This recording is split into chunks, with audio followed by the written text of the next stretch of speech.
öðru sæti með einhverjum 8,08 er Arnar Bjarni Sigurðarson og Ragnar Signar Sveinsson.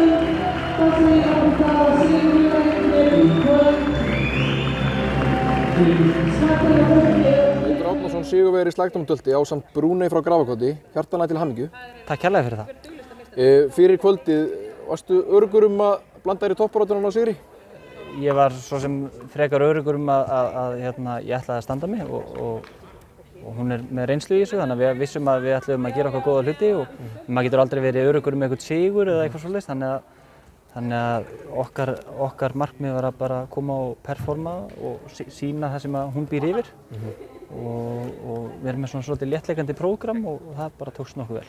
Þegar þú leitaðir að hlossi til að keppa í slægdómtölti, að hverju þarf að huga?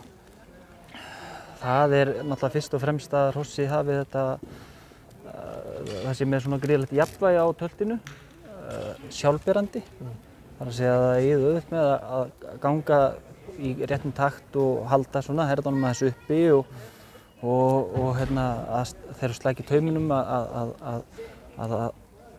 að missi ekki alveg form og annað og hún er með einstaka þætti í þessu og gríðarlegt jafnvægi og auðvelt með að fara í gegnum beygjur og haldar sama hraða lengi og þannig að hún er með gríðarlegt jafnvægi í þessu.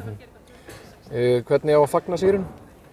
Ég ætla að fagna honum þannig að ég ætla að keyra heim núna og svo bara verður maður rólegur í kvöld og svo er það bara hesthúsið snemmi í fyrramálið og koma sér í gírinn og sjá hvort það sé ekki allt í standi eftir þetta óveður sem er að koma á okkur. Þannig að það kannski fagnir liggur í því. Ég óska þér góðrar heimferðar Teitur og til hamingju enn aftur með sigurinn.